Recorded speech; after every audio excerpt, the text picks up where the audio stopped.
excited to have today's panelists. I'm going to ask them to introduce themselves, share a little bit about their business and what they do, and then we'll get into some questions. So, Akeem, you want to get started? I will. How's everybody doing today?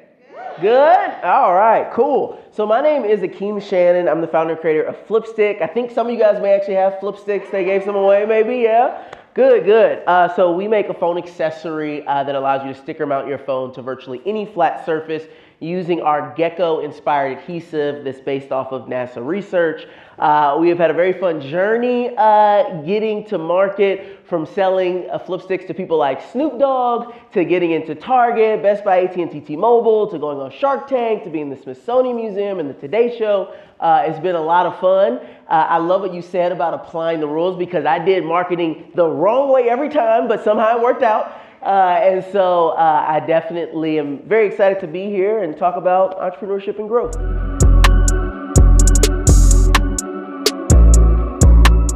Yeah, you know, for me, I was a solopreneur for a long time. And so I didn't know how to let go and hire people and bring people on board. You know, I had a number of part-time employees, and I thought that's what leadership was, right? Oh, they can do these little tasks.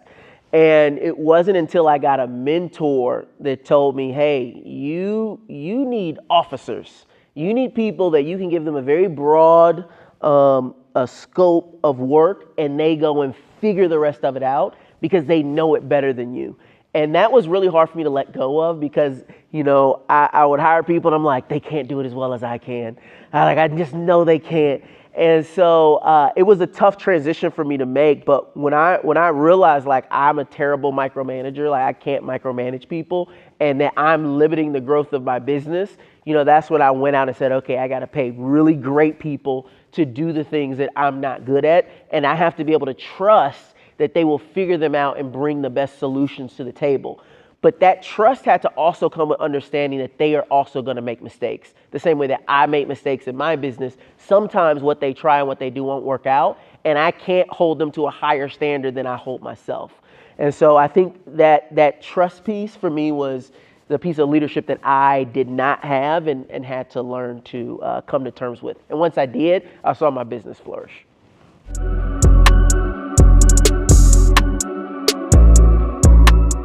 Yeah, you know, I think a lot of my culture as you said, as a CEO, you have like an outsized effect, and I'm pretty all over the place. And so, you know, when I started to build my team and, you know, getting officers and then they're hiring employees, I think they kind of just looked to me and they saw my personality and how I behaved, and it kind of, you know, matriculated, you know, to them. I don't know if that's the right word, but I don't think I had to do too much for the culture of our team. I think it was bred into not just me, but also our product. Like, because we made, you know, products for, you know, people that are creating content, all the influencers we worked with, you know, were content creators. You know, the people that we work with as partners were, you know, retailers. You know, it kind of just happened. I don't think I had to focus on it too much, but I often think I got kind of lucky because when I went through the hiring process, I hired people that I liked. You know, if I liked them and I felt I could get along with them, then I said, okay, they have all the skills to do this. I think it'll come together. And I remember before I started my business, I worked for Square. And at Square, something that we would do in the hiring process is the managers would go and they would interview everyone. But before they would hire anyone, they would have us do a group interview. The employees, without any management, would interview a potential new employee for a culture fit. And so when I was hiring, I did the same thing. I said, I'm not going to be in this interview. You guys are going to interview them, and then you'll tell me if they're a good fit. I'm not going to give you any questions. You figure it out. You let me know. And these would be people from totally different departments. They know nothing about accounting or nothing about marketing or nothing about operations. And they were just interviewing to see, like, hey, will they fit in well here? And I'm going to tell you, there were some interviews where they're like, this person is a psycho. We cannot hire them. And I'm like, what are you talking about? They're great. They look at all this stuff on paper. They're like, absolutely not. And I would listen to that. I'd be like, okay, yeah, no, we can't move forward with this person. And so I think that because of that, you know, everyone was kind of making the decision on who to bring into the fold. And so we kind of just kind of built itself naturally. And I just want to add to that too, because when I was hiring my very first like senior employee, I was going to hire a COO. I found someone very experienced. They had ran a really large startup. You know, on paper they were perfect. And when they started working, they had been senior for so long that they did not know how to do any work. And I was like, this person's about as lazy of a person as I could imagine. And not only that, but they wouldn't take any initiative to be like, I need to hire this person. I need to bring this person in. I'm like, you're waiting for me to give you instruction and direction. And I was so nervous because I had gone out and started raising money with this person being like my number two. And all the investors like, oh, wow, we really like that you got him. And it just makes me feel really comfortable that he's on the team. And I'm like, I got to fire this guy. I was like, this is going to be a disaster.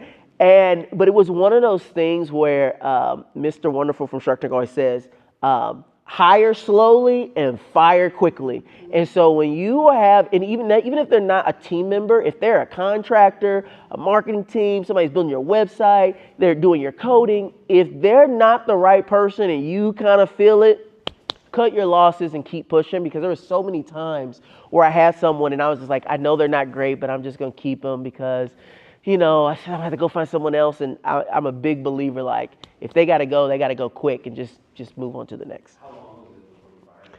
It took me 4 months, which was way too long. I knew after 30 days. Yeah. 49 days? I know that number exactly. Yeah.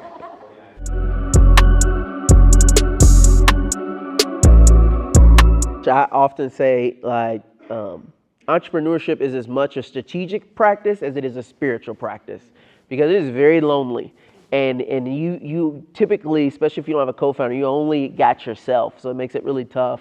And so I'm going to kind of riff off of that. What happened to me a lot was I would get paralyzed just by absolute fear, anxiety, depression. And it would paralyze me so much that I couldn't move forward.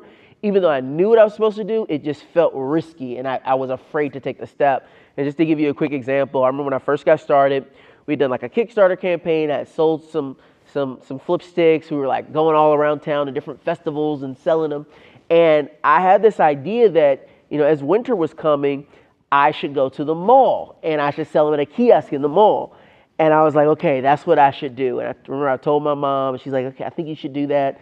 And, you know, this is 2018, so everyone else would be like, yeah, just go on the internet. But I didn't know how to get my digital marketing moving. I didn't have a lot of money to spend. And so even though in my heart I knew this is what I was supposed to do, when they told me it was going to be like $4,000 a month for a kiosk, I was like, I can't risk it. I can't do it. And I remember one night I have a full-on panic attack. I'm so terrified. I let my best friends talk me to saying, you know what? Instead of us selling these on the street here, we should sell them on the street in LA. And I literally bought tickets to go to LA that night. And I was just like, I'm just going to run away. We're going to go somewhere else to do this. I was so terrified. And I remember I went back to my apartment. I called my mom. I'm crying. Oh, I should also mention we were very, very high. I called my mom. And I'm like, Mom, I just bought these tickets to LA and I'm afraid to go to the mall. And I'm just having this full breakdown. And she's like, you're going to return the tickets. And like, you know, at the time I didn't know why I was so stuck, but I was just afraid that I would invest this little bit of money that I had made into this next stage and it wasn't going to work out and it would all fall apart. But what I found is whenever you're facing that moment where it's like, look, in order for me to take it to the next level, I got to put something on the line. It's almost certainly the right move. It doesn't mean it always works out, but it always takes you to that next level. And literally my mom had to walk me into the mall office and go up to the lease agents like, will you please give my son a discount on this kiosk? He's a good boy. And I remember the first day in the mall, we make $500. And the second day I made $600. This is the Galleria Mall, empty. And then $700, then $800. And over 2 months, we made $30,000. And I was just like, I almost didn't do this. And without that, like, you know, moment happening, the business would have been over before it even got started. And so, you know, as that happened, when I faced those moments again and again, and it happened more often than I like to admit, but it was one of those things where I knew, like, even though I'm terrified inside and I don't want to move forward, I want to stay at home, like, I got to push through it and go to the next step, go to the next stage. What'd you say? Oh, listen, she was helping a brother out. Oh, yeah, they did give me a discount. They gave me a fat discount, too. Yeah, thank you. Correct. Yeah.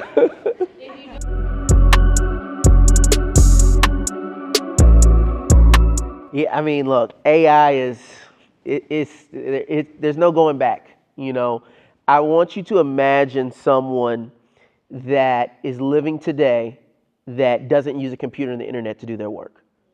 You can't. There is no one doing any job that does not use a computer or internet ever to do their work.